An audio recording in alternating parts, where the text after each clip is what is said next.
innal hamdalillah nasta'inuhu wa nastaghfiruhu wa na'udzu billahi min shururi anfusina wa sayyi'ati a'malina. May yahdihillahu fala mudilla lahu wa may yudlil fala hadiya lahu. Asyhadu an la ilaha illallah wahdahu la syarika lahu wa asyhadu anna Muhammadan abduhu wa rasuluhu alladzi la nabiyya ba'dahu. Amma ba'du, faqala Allah ta'ala fil Qur'anil Karim, a'udzu billahi minasyaitonir rajim. Innal ladzina yatluna kitaballah wa aqamus sholata wa anfaqu mimma razaqnahum sirran wa 'alaniyatan yarjuna tijaratan lan tabur. Ikhwatul iman jamaah bangsa, para bapak ibu sadaya muslim boleh dijawab. Ayat Al-Quran anu nembe diauskeun dina kalimah kaula dina surat Fatir. Surat ke-25 ayat ke-28. Terjemah di ayat ke-28. Innal ladzina yatluna kitaballah. Saestuna jalmi-jalmi anu maraca kitab Allah. Wa aqamus sholata, oge aranjeunna anu tiasa nyampurnakeun ibadah salat. Wa anfaqu mimma razaqnahum, oge anu ngainfaqkeun tina sabagian rezekina. Sirran wa alaniyah, bari susulumputan oge terang-terangan. Yarjuna aranjeunna teh jalmi-jalmi anu miharep tijaratan, kauntungan tina hiji perdagangan lan tabur anu dijamin mual bakal rugi saumur umur. Itu kira langkung tarjamah ayat 28 surat Fatir tadi. Para wargi sadaya, ngalangkungan ieu ayat Allah Subhanahu wa taala nyebutkeun di antawisna ayat 3 rupi amal ibadah, 3 rupi amal soleh anu upami kurang dipidamel eta amal teh masing-masing bakal keneh ganjaran anu kalintang agung. Nah saking agungna ganjaran anu bakal diraih kurang ngalangkungan amal anu tadi, ku Allah diibaratkeun agungna ganjaran teh sapertos keuntungan batik tina hiji perdagangan tijarah. Tak saking agungna batik maka perdagangan eta teh lan tabur dijamin mual bakal rugi saumur umur. Nah jadi ieu teh ungkapan bisa dikatakan ungkapan berlebihan gitu. Nalika Allah mendengarkeun ganjaran anu kalintang ageungna diibaratkeun seperti perdagangan anu mual bakal rugi saumur umur. Da upami nyarioskeun bab dagang, upami jalmi tukang dagang, tukang icalan, tukang bisnis Pak. Aya teh jalmi anu dagang untung salamina.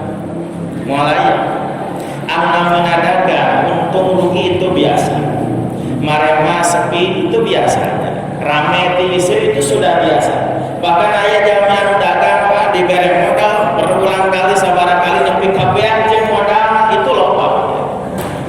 Tapi nalika urang aya maksud pikeun kontrak bisnis sareng Allah, ical galung sareng Allah, maka seolah tijaratan lan tabur, perdagangan anu dibangun kurang sareng Allah maka dijamin akan memberikan keuntungan yang sangat besar. Tak saking badak nabati lan tabur, maka dagang eta teh dijamin mual bakal rugi saumur umur. Nah salah satu bentuk kontrak bisnis urang sareng Allah nyaeta ngalangkungan 3 amal ibadah anu ku Allah disebutkeun dina ayat ke-28 surat Fatir anu tadi. Pertama, yasluna kitaballah, nyaeta jalmi-jalmi anu maraca kitab Allah. Terus anu kadua, aqamus sholat, aranjeunna anu tiasa nyampurnakeun ibadah salat. Lajeng anu katilu, anfaqu mimma razaqnahum sirran wa 'alaniyah, orang yang selalu menginfakkan hartanya baik itu dengan sembunyi-sembunyi atau terang-terangan. Tayo para warga sadaya, Allah mengingatkan 3 rupiah amal soleh, amal ibadah anu upama kurang bidamel Allah maparin jaminan gabungna ganjaran bakal katambi seperti keuntungan tina sebuah perdagangan lan tabur anu dijamin moal bakal rugi saumur-umur. Para wargi sadaya Bapak Ibu Ikhwatul Iman, pertama satu amal istimewa anu ku Allah dijamin bakal kain ganjaran anu kalintang ageungna seperti jalmi anu dagang moal rugi saumur-umur teh yatluna kitab Allah nyaeta jalmi-jalmi anu maraca kitab Allah, anu maraca Al-Qur'an. Tak dimaksud yatlun, Pak. Maca kitab Allah di dia tantos maca bukan sekedar membaca. Tapi disebut yatluna teh hartosna maca Quran, kemudian ada upaya untuk bisa memahami, mengkaji isi kandungannya. Kadituna Quran anu geus dipaham urang teh tiasa diamalkeun. Jadi pedoman hidup kita sehari-hari. Nah itu maksud dina kecapian yatluna kitab Allah. Kecap yatluna dina bahasa Arab asalna dina kecap tilawah. Tala yatlu tilawatan. Tilawah itu artinya membaca. Nah dina Al-Qur'an Bapak Ibu, ayat tilu kosakata, tilu kalimat, tilu kecap anu ngandung hartos maca. Upami ditarjamakeun kana bahasa urang, tilu kecap eta teh ngandung hartos maca. Tapi kemudian upami kurang dikaji lebih dalam, ketiga kata itu memiliki mana yang spesifik, masing-masing ada mana yang khusus yang berbeda. Nah tilu kecap dina Al-Qur'an anu ngandung hartos maca tadi kahiji aya namina tilawah. Tala yatlu tilawatan. Terus anu kadua aya namina qiraah. Qara'a yaqra'u qira'atan. Lajeng anu katilu aya namina tartil. Rattala yurattilu tartila. Tilawah artinya membaca, qiraah juga artinya membaca, tartil juga artinya membaca. Tapi sok sanaos tilu kecapi ngandung hartos maca. Nah, saur para ulama ahli bahasa, ahli tafsir membaca dari tiga kata itu memiliki makna yang berbeda-beda. Upami tadi ayat namina tartil. Tartil mah upami urang maca Quran teh Pak, targetnya hanya sampai kepada kita bisa membaca Al-Qur'an dengan baik dan benar. Nah, itu namina tartil. Ayat di Al-Qur'an kan ayatnya Pak, warattilil Qur'ana tartil. Surat apa? Santri surat apa? Nah, Al-Muzammil. Ya ayyuhal muzammil qumil laila illa qalilan nisfahu wa inqus minhu qalilan aw zid 'alaihi wa rattilil Qur'ana tartila. Bacalah Al-Qur'an dengan tartil. Tanari kadina aya Allah miwarang ka urang maca Qur'an kalayan tartil. Maca Qur'an tartil sing kumaha Pak? Nah, numutkeun para ulama ngaos Qur'an kalayan tartil teh membaca Al-Qur'an dengan baik dan benar sesuai dengan kaidah bahasa Arab, kaidah membaca Al-Qur'an. Makharijul hurufnya tepat, tajwidnya terpenuhi, mana bacaan yang mesti dipanjangkan, dipendekkan, mana huruf yang mesti dibaca dengan idhar, ikhfa, iqlab, idgham dan sebagainya. Nah, ketika hak membaca dengan benar seperti itu dipenuhi, maka itu namanya tartil. Nah, terus anu kedua, aya namina qiraah. Tahu kami qiraah maca Quran teh targetnya bukan sekedar sampai kepada tingkatan bacaan yang baik dan benar, tapi maca Quran anu tos sae tadi teh Bapak Ibu kabituna diteraskeun urang mengkaji, memahami, mendalami isi kandungan Al-Qur'an nepi kana tos nu urang dibaca. Lamun maca surat Al-Fatihah sana sakadar lancar maca, bukan sakadar batalar gitu nya teu poho-poho bacaan surat Al-Fatihah, tapi kandungan ayat-ayat nu aya dina surat Al-Fatihah teh urang paham ngarti, tadi itu namina qiraah. Nah, terus kadituna aya namina tilawah. Tahu kami tilawah, ketika kita membaca Al-Qur'an bukan sampai kepada bacaan yang baik dan benar, bukan sampai kepada tingkatan kita bisa paham mengerti isi kandungannya, tapi apa yang kita pahami dari Al-Qur'an bisa kita ikuti. Tiasa kurang diamalkan. Temimit di surat Al-Fatihah nepi ka surat An-Nas 30 juz Al-Qur'an, 114 surat bisa kita ikuti, maka itu namanya tilawah. Perbandingan Bapak Ibu ikhwati iman. Dina surat Al-Baqarah ayat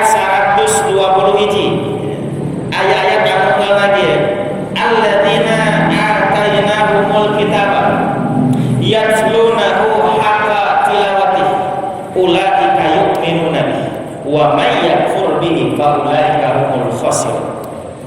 Jelema-jelema anu kami geus dibere kitab, maksudna urang Yahudi jeung urang Nasrani dibere kitab Taurat sareng kitab Injil. Yatlunahu, kemudian mereka baca kitab itu haqqa tilawatihi, dengan sebenar-benarnya membaca, ulaika yu'minuna bih, maka mereka adalah orang-orang yang bisa dikatakan sudah beriman terhadap Alkitab itu. Nah dina ayat Allah mengingatkan jalmi-jalmi anu kalau disebut yu'minuna bil kitab, iman karena kitab, percaya karena kitab, dan hukuman lain sakadar percaya kitab sebagai wahyu ti Allah nu dipaparingkeun ka para nabi para rasulna. Mun kapungkur sadayana Al-Qur'an aya kitab Taurat sareng Injil, bukan sekedar mereka percaya bahwa Taurat dan Injil itu adalah wahyu Allah. Lamun ayeuna urang nampi Al-Qur'an anu kualo dipaparingkeun ka Nabi Muhammad sallallahu alaihi wasallam, nah urang disebut iman kana Quran bukan sekedar percaya yang Al-Qur'an teh wahyu ti Allah ka Nabi Muhammad, tapi disebut iman kana kitab nu kumaha nalika yatslunahu, mereka baca itu kitab haqqa tilawatihi, dengan sebenar-benarnya membaca. Tanah maksud maca kitab kalayan sabener-benerna maca teh hartosna anu maca kitab lain sakadar maca halus, lain sakadar ngarti kana eusina, tapi anu dibaca teh bisa dituturkeun, bisa diamal. Eta yatslunahu haqqa tilawatihi, tilawah. Nah ayat 121 surat Al-Baqarah ngawitan ieu mangrupikeun kritikan ti Allah para wali sadaya keur urang Yahudi urang Nasrani baheula. Maranehna narima kitab Taurat, narima kitab Injil, terus dibaca ayatnya, ngarti kana maksud eta ayat, bahkan saking sering dibacanya tapi bisa jadi geus kaar eta ayat teh, tapi teu diamalkeun. Kunaon teu diamalkeun? Sabab eta ayat teh bertentangan dengan selera mereka. Tanamutkeun ahli tafsir model ayat nu mana anu kumanehna sok dibaca berulang kali sampai mengerti isi kandungannya tapi teu diamalkeun, nyaeta ayat-ayat anu nyaritakeun ngeunaan risalah Nabi Muhammad sallallahu alaihi wasallam. Jadi ayat anu ngabejakeun yen engke di akhir zaman Allah bakal ngutus nabi dan rasul terakhir, kemudian rasul itu diberi kitab seperti kalian diberi kitab Taurat dan Injil. Nah terus kalau dibejakeun ciri-ciri nabi eta teh siga kumaha jengret dina kitab Taurat sareng Injil itu. Nah sehingga sama Allah lamun harita urang Yahudi urang Nasrani anu sok maraca kitab Taurat jeung Injil, maca ayat-ayat ngeunaan risalah Nabi Muhammad, kemudian mereka bertemu dengan Nabi Muhammad, maka dipastikan eta jalma teh moal bakal asing dengan sosok Nabi Muhammad itu. Moal bireuh deui kitu nya. Moal ngasaha-sahakeun ka Nabi Muhammad, pasti mereka akan meyakini inilah orang yang Allah sebutkan dalam kitab kami dan ini adalah calon nabi terakhir itu. Tapi mereka tidak akui itu. Dina surat Al-Baqarah ayat 140 genepan ayat anu unggal lagi. Alladzina atainahumul kitaba ya'rifunahu kama ya'rifuna abna'ahum. Orang-orang Yahudi, orang Nasrani anu ku kami geus dibere kitab Taurat jeung Injil, ya'rifunahu, mereka mengenal Nabi Muhammad itu kama ya'rifuna abna'ahum, seperti mereka mengenal anak-anak mereka sendiri. Siga wau ka budak-budakna sorangan. Pak, upami urang wau ka budak urang saking akrabna unggal poe nya Pak pageling isih jeung budak teh.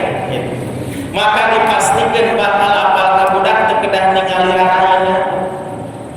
Aya budak untuk sisi sawah keur nagong melong ka belah ditu nonggongan ka urang. Itu budak saha? Siga budak kuring eta teh kunaon apal padahal nonggongan apal kagogna oge. Kunaon akrab? Aya budak cari Pak, bu eta urang gali nangis putra saha? Putra abdi.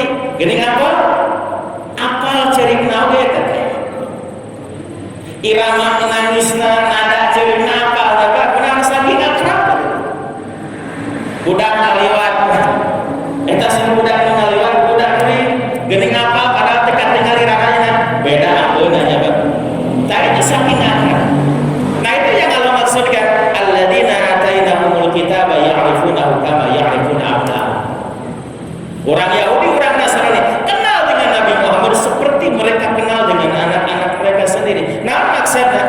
ayat-ayat menyaritakeun ngeunana Muhammad unggal poe dibaca. Unggal poe dibaca. Jika mun lembaran kertas mah geus latu ge teh dibaca terus. Mereka hafal itu ayat.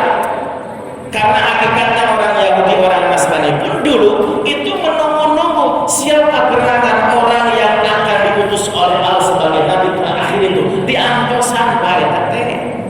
Nah, tapi ketika jatuh pilihan bahwa nabi dan rasul itu adalah Nabi Muhammad turunan bangsa Arab, mereka tidak terima. Mereka tolak mereka sebagai nabi dan rasul. Jadi percaya. Nah, itu maksudnya wa may yakfur bihi fa ulaika humul khosirun. Saha jelema anu kufur kana kita maka manehna kasuk jelema-jelema anu rugi.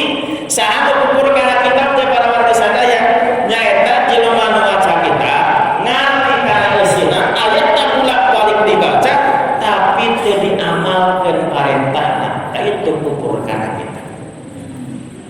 Nah, jadi kesimpulannya para warga sadaya membaca Al-Quran anu ku Allah dijamin akan memberikan pahala yang begitu sangat besarnya. Anu ku Allah diibaratkan ageungna ganjaran seperti keuntungan dari sebuah perdagangan cabut nu dijamin tidak akan pernah rugi saumur-umurna. Yatsluna membaca bukan sekedar membaca tapi maca Quran dapat urang tapi kanarti jeung bisa diamalkeun. Itu namina yatsluna kitab. Hartos bu, ya hartos naon? Pada di sini, ya. Jadi yatsluna maca kitab teh maca sana sakadar baca, sana sakadar ngarti isina, tapi maca teh ugi tiasa di amal keun. Para warga sadaya, Bapak Ibu iman anu kusim kuring dihormat. Bu, salasna ngaos Qur'an nya. Ngaos Qur'an teh tong wakan dugi kangarti eusina, tong wakan dugi ka diamalkeun. Saur Nabi, fadilah keutamaan membaca Al-Qur'an itu dari segi membacanya saja kita akan mendapatkan keuntungan yang sangat besar. Ku macana wungkul, can waka maca aja, can waka ngaji tafsir aja gitu. Kakarek baca itu sudah mendapatkan keuntungan yang sangat besar. Hadis riwayat Imam At-Tirmidzi anu katakan di sahabat Anas bin Malik muningakeun dawuh Nabi kieu man qara'a harfan fi kitabillahi falahu hasanah. Saha anu maca sahuruf tina Al-Qur'an maka anjeunna bakal teuing hasanatun satu kebaikan. Wal hasanatu bi asri amsalha anu hiji eta teh bakal dilipatkeun janten 10. Terasa Nabi kieu la aqulu alif lam mim harfun kuring teh nyarita yen alif lam mim teh sahuruf walakin alif harfun wa lam harfun wal mim harfun tapi alif sahuruf lam sahuruf mim oge sahuruf. Ibu hartosna upami urang ngaos Quran nyebut cekap ngaos alif lam mim eta teh tos geuning 30 hasanatun kebaikan. Misalnya urang adalah Quran nyebut a'udzu billahi minasy syaithanir rajim. Bismillahirrahmanirrahim. Alif lam mim. Shadaqallahul adzim. Dugi ka alif lam mim Pak. Alif lam mim kayak sabaraha tadi? 30. 3 kebaikan dikali 10. Teu acan kata bismillahirrahmanirrahim nya kok. Kak, bismillahirrahmanirrahim sabaraha hurufna? Kantos kita teh. Bismillahirrahmanirrahim itu hurufnya 18. 18 kali 10 saudara. 180. Tambah 30 saudara. 220. Jadi upama urang maos Quran dugi ka alif lam mim karena surat Al-Baqarah tos kayaknya 220 hasanah kebaikan.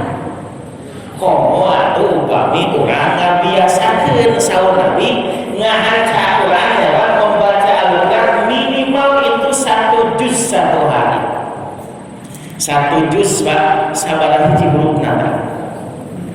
Nah, maka anunya hurufnya huruf Al-Quran dina sajus hitung huruf. Nah terus kalikan 10 itulah pahala membaca Al-Quran. Ayo kata dia sunnah kita membaca Al-Quran merupakan satu amal ibadah yang paling utama. Kenging ganjaran anu kalita agungna ku Allah diibaratkan tijaratan lan kabur siga perdagangan anu mual bakal dalaman rugi saumur. Pertama, terus anu kedua para warga sadaya, satu bentuk amal ibadah amal soleh anu Allah subhanahu wa ta'ala paparin jaminan agungna ganjaran teh tijaratan lan tabur siga dagang anu mual bakal rugi saumur. Naon wa aqamus shalah nyaeta jalmi-jalmi anu tiasa nyampurnakeun ibadah sholat. Tanaw paksa nyampurnakeun ibadah sholat hartosna sholat dipidamel lain ngan sakadar nutupan kewajiban, lain sakadar asal tapi gawe, asal teu katuntut ku kewajiban, asal ngabebaskeun diri tina tuntutan dosa sanes eta unggul. Tapi aqamus shalah itu orang melakukan sholat dengan sempurna. Margina dina Al-Quran para warga sadaya, setiap ada perintah sholat itu selalu diawali dengan kata aqimus sholat. Leres kan? Maka dina Al-Quran ada ayat kecap atanapi perintah sholat cekap bahasa solu atanapi solidari. Setiap perintah sholat dina Al-Quran pasti bahasana aqimus sholat. Alladzina yuqimuna sholat wal muqimis sholat wa aqamus sholat. Tadi surat Fatir wa aqamus sholat. Nah artosna jami anu aqamus sholat bukan sekedar ngalakonan sholat migawe sholat, tapi sholat dilakukan dengan sempurna. Nah apa indikasi kesempurnaan sholat itu? Nah dina Al-Quran ayat 3 kan, jami tiasa ngalaksanakeun sholat ku Allah bakal dinilai sholat dengan sempurna. Pertama, alladzina hum ala sholatihim daimun. Dawam surat Al-Ma'arij ayat 23. Terus anu kedua, alladzina hum ala sholatihim yuhafidun. Surat Al-Ma'arij ayat 40 hiji. 42. 44 tinggal dulu. Terus anu katilu, alladzina hum fi sholatihim khushu'un. Jami-jami anu biasa khusyuk dina sholat. Taya ciri kesempurnaan sholat. Pertama daimun, anu kedua yuhafidun, anu katilu khusyu'. Daimun atasna dawam. Dawam itu berkelanjutan. Nah upami yuhafidun menjaga memelihara.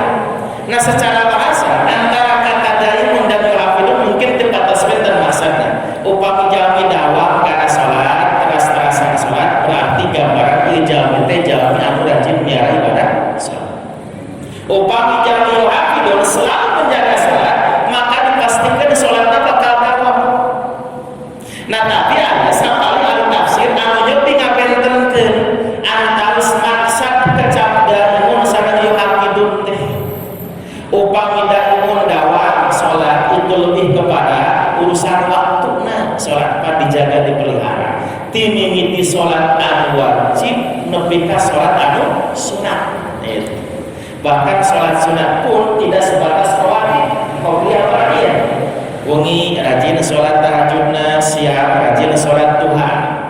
Lebat ka masjid laksanakeun tahiyatul masjid, rengse wudu ngalaksanakeun syukur wudu. Artinya dimanapun kapanpun dia punya kesempatan untuk melaksanakan sholat, dia lakukan sholat. Itu namanya dawam. Nah terasa anu kadua yuhafidun.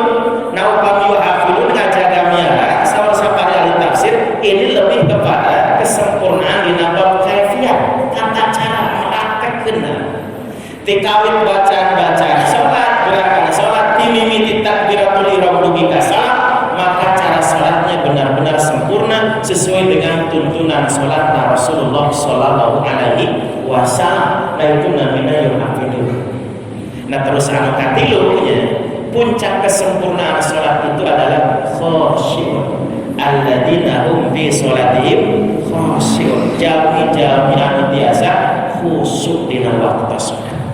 Tayu indikator jami biasa melaksanakan sholat dengan sempurna alias aqamus sholat, dari mulai terjaga waktunya sholat wajib dugi ka sunnah, kemudian terjaga kaifiyahnya bacaan sholat, gerakan sholat sesuai dengan tuntunan sholatnya Rasulullah Shallallahu Alaihi Wasallam, sampai kepada khasyun, kita bisa melakukan sholat dengan khusyuk. Itu namanya aqamus sholat.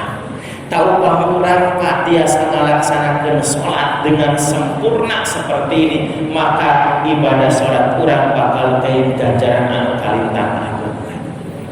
Bapak Ibu ikhwati iman, Pak, jami anu panggung harna salam dunia diwarisan apa? Uningan. Upami di Amerika itu ada majalah Forbes, itu yang selalu merilis setiap tahun bahkan setiap semester ya, siapa orang-orang paling kaya di dunia itu. Nah, beberapa waktu yang lalu tercatat orang paling kaya di dunia itu namanya si Bezos, anu punya perusahaan Amazon itu. Nah, sabaraha cenah aset kekayaan orang tersebut sampai dikatakan sebagai orang paling kaya di dunia. Ternyata Pak masih kena bisa kahitungnya nanti. Asetnya hanya sampai triliunan rupiah. Jadi masih kena bisa kahitung, Pak, triliunan harta. Tapi sahur Nabi, tidak ada orang yang paling kaya di dunia kecuali orang yang biasa menjaga sholat sunat qabla subuh. Jadi tidak ada orang yang paling kaya di dunia kecuali orang yang biasa melakukan sholat sunat qabla subuh. Sahur Nabi, raka'atai qabla al-fajri khairun minad dunya wa ma fiha. 2 rakaat saja subuh, Pak. Nilainya, pahalanya, ganjarannya lamun dibandingkan khairun itu lebih baik minat dunia wa ma fiha, tibatan dunia jeung sagala cek. Bapak Ibu ikhwati iman, ayatnya di urang jelema anu beunghar pakaian asa anu si alam dunia teu aya. Tadi oge si Bezos itu terkaya di dunia teu sampai si alam dunia kekayaan yang dimilikinya. Nah, tapi sahabat Nabi jami anu biasa ngalaksanakeun salat qabla subuh, Pak, lamun dikonversi ganjaran karena kekayaan yang bersifat materi di dunia hari ini, maka dunia dengan segala isinya belum ada apa-apanya. Khairun itu masih lebih baik pahala melaksanakan sholat sunat qabla subuh. Kada Bapak Ibu sama-sama ya, Pak. Jadi pahala ganjaran melaksanakan sholat sunat qabla subuh tidak sama, tidak setaranya, tidak sebanding dengan dunia dan segala isinya. Bukan begitu. Tapi khairun lebih baik. Jadi lamun aya jelema anu beunghar pakaian sama masih alam dunia dibandingkan jeung jalma ngalaksanakeun salat sunat qabla subuh, maka beunghar jalma ngalaksanakeun salat sunat qabla subuh lebih baik daripada dunia dan segala isi. Nah, ini untuk menunjukkan betapa besarnya pahala ibadah sholat yang sempurna itu. Jadi lamun sholat sunat qabla subuh itu sapertos kitu ganjaranna, kira-kira sholat subuh sakumaha? Nah, itu namanya aqamus sholat. Sholat dengan sempurna bisa mendatangkan pahala yang sangat besar. Tijaratan dan kaul, lamun ibarat tukang dagang, oh badan batin geus dijamin dia mah moal bisa umur-umur. Harta ge moal tapi ka 7 turun nah untung wae dagang. Nah, terakhir anu katilu Bapak Ibu ikhwati iman. Satu bentuk amal ibadah amal soleh anu kalau dijamin bakal kain ganjaran anu kalintang agungna anfaqu mimma rasaqnahum sirran wa alaniyah. Mereka yang selalu menginfakkan hartanya baik dengan terang-terangan atau sembunyi-sembunyi. Tamaksa infak bagi susulumputan terang-terangan, Pak, maksana infak anu sunat, sedekah anu sunat. Sanes sedekah nu wajib sapertos zakat. Margi upami ngaluarkeun harta dalam bentuk sedekah nu hukumna wajib sapertos zakat. Ieu mah wajib terang-terangan ulah susulumputan. Ari nu tadi apa? Sirau ala niat anu susulumputan oge terang-terangan. Nah, jadi karena ada kalimat sirau ala niat, maka infak di sini maksudnya bukan infak yang wajib seperti zakat, tapi infak sedekah anu hukumna sunat. Pan biasana memang hari amalia anu sunat nanya Pak. Saya susulumputan. Tapi amalia ibadah anu wajib mah teu ngan susulumputan. Bah, urang ngalaksanakeun salat wajib, ulah susulumputan. Salat wajib nu 5 waktu, lohor, asar, maghrib, isya, subuh nya Bu. Nah itu, Pak.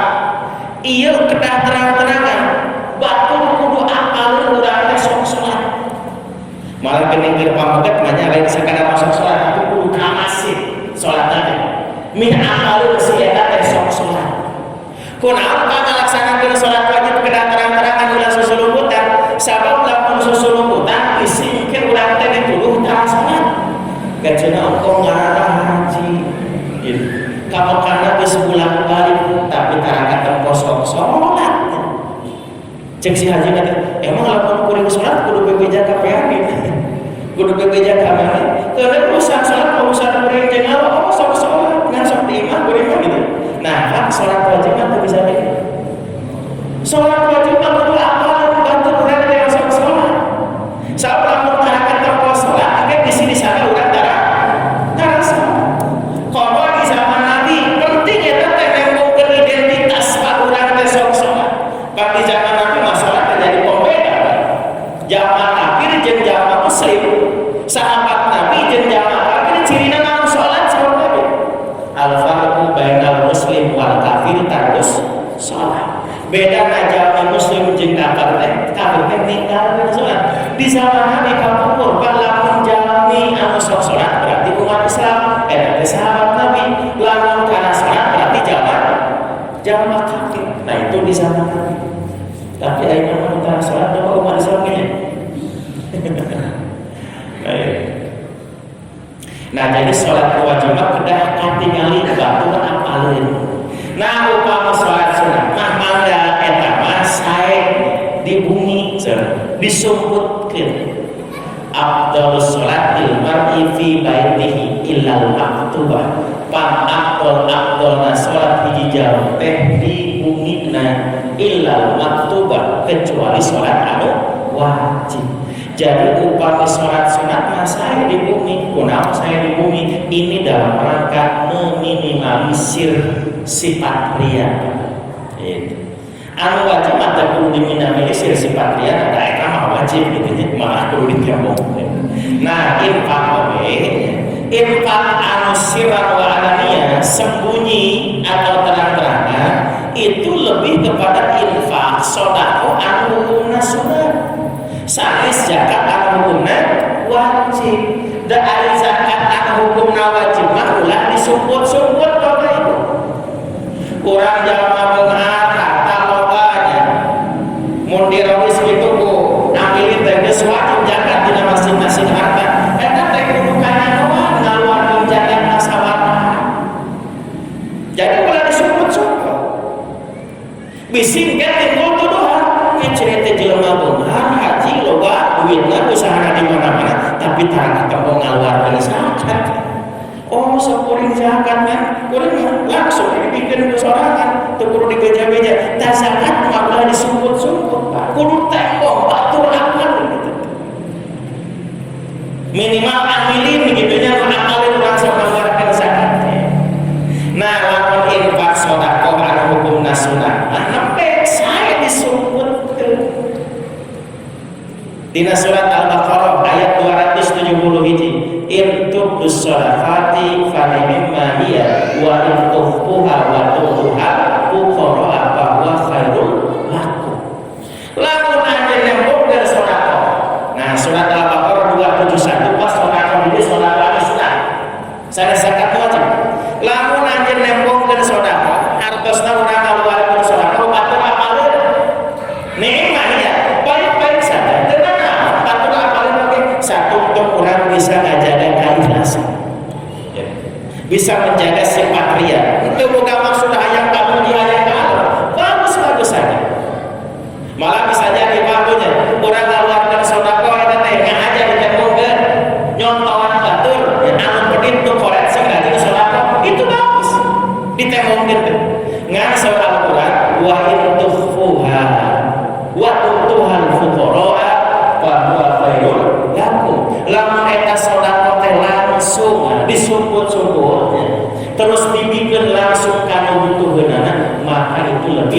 baik.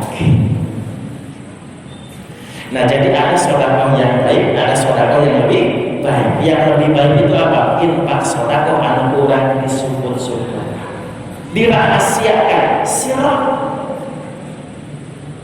Tamatan ayat wa anfaqu mimma razaqnahum sirran wa alaniyah. Orang yang menginfakkan hartanya dengan sembunyi-sembunyi atau terang-terangan, maka yang dimaksud adalah infak sedekah anu kurang sunat, bukan zakat yang wajib. Tapi anu kualu dijamin pak sedekahnya infak anu bakal menang ganjaran agung teh eta prioritasnya kepada infak sedekah anu kurang sunat, bukan zakat yang wajib. Marina kapungkur para sahabat Nabi ketika mereka berlomba-lomba melakukan kebaikan dina bidang ngaluarkeun harta, itu anu jadi ajang perlombaan tembak lain ngaluarkan zakat hukumna wajib, tapi infak sedekah hukumna sunat.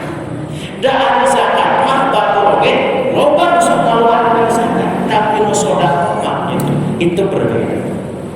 Tetapnya Pak secara aturan lain yaitu namina zakat wajib sareng infak sedekah sunat itu berbeda. Lamun zakat maka jenis hartanya sudah ditentukan, persentasenya sabaraha, kemudian mustahikna oge jelas panari zakat wajib. Sedangkan infak sedekah sunat mah itu lebih luas, tidak sebatas dengan harta. Sedekah nggak bisa ku tanaga, sedekah nggak bisa ku el, malah saur Nabi mah Bu, senyum wae bisa jadi wasilah urang bersedekah ka sanes. Tabassumuka fi wajhi akhika, sedekah senyummu di hadapan saudaramu itu adalah sedekah. Urang lepongkeun ku wajah malah mai gembira, surahnya gumujengnya, henteu baketut samutut teh nya lamun papang jeung batur. Itu sedekah saur. Tamargina Bu pepelireun urang sedekah ku harta nya teu gaduh nya duit teh aya atuh sing rajin senyum urang teh. Mun pernah jeung batur teh gitu. Tapi kadang mun aya batur nya Bu sunyam senyum teh. Ulah sunyam senyum sorangan ku batur. Nah itu gambaran sedekah itu. Nah itu luasnya sedekah.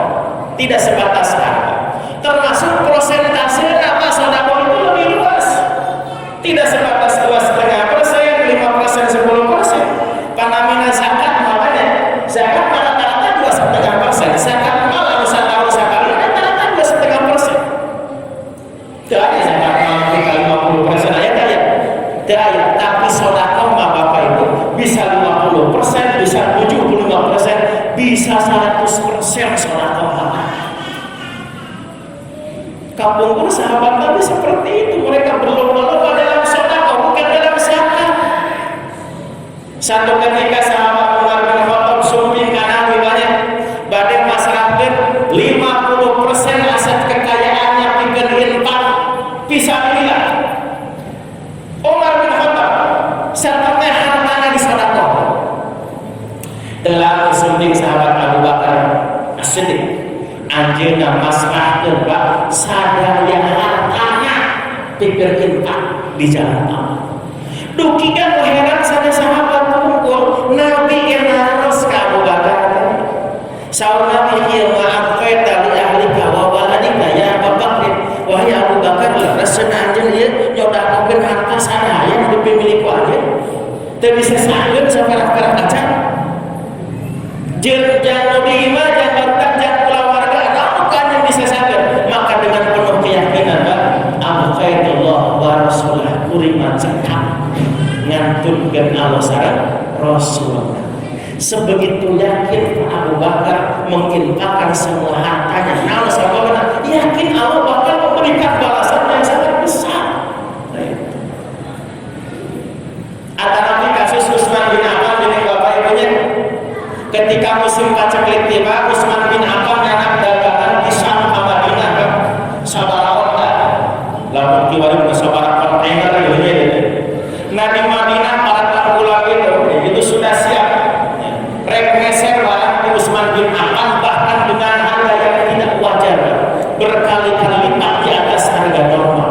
Ayat waktu meser 2 kali lipat, 5 kali lipat. Dan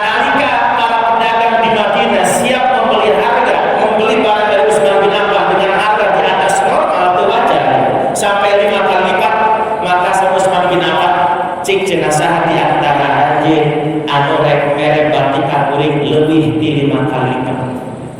Cek nu dagang saha jelema cenah ieu geus leuwih ti harga biasa. Geus gede atuh batina itu 5 kali lipat. Nyalamun di antara aranjeun teu bisa karebati kauntungan leuwih ti sakitu kuring moal ngajual ka aranjeun. Sabab aya rek merebati ka kuring leuwih di aranjeun. Saha? Saud Utsman bin Affan, Allah bakal mere ganjaran ka kuring 10 kali lipat bahkan nepi ka 700 kali lipat tina infak anu bakal dikeluarkeun ku kuring jeung Utsman bin Affan. Maka harita barang dagangan rencana ku Utsman bin Affan di negeri Sam ka Madinah lamun dijual dijual ke orang Makkah agen ka brosur ditepikeun dijual di ka konsumen batina mah kitu eta teh tapi henteu diical ka tukang dagang Utsman bin Affan tapi ku anjeunna diinfakkeun disedekahkeun dibagikeun ka fakir miskin sadaya. Naon bagina anjeunna yakin kana agungna ganjaran ti Allah akibat tina infak sedekah yang dikeluarkan. Itu namanya anfaqu mimma razaqnahum sirran wa alaniyah. Taeta para wargi sadaya ikhwati iman, tilu amalan anu Allah disebutkan di surat Fatir 28 dari mulai membaca Al-Qur'an, kemudian menyempurnakan ibadah salat, ras infak sedekah. Tilu amalan itu insyaallah salamisasi Ramadan udah dilatih bikin melakukan amalan-amalan yang istimewa itu. Membaca Al-Qur'an belinya Ramadan belinya kurang kayak kaaskeun sumangat nanti kencing Al-Qur'an teh beda panjeuhan luar biasa. Ngaca Qur'an biasa sampai 1 juz ayeuna namanya Pak bisa 2 juz 3 juz pada Ramadan banyak Bu. Semangat Ramadan dengan bacaan Al-Qur'an. Anu kedua salat.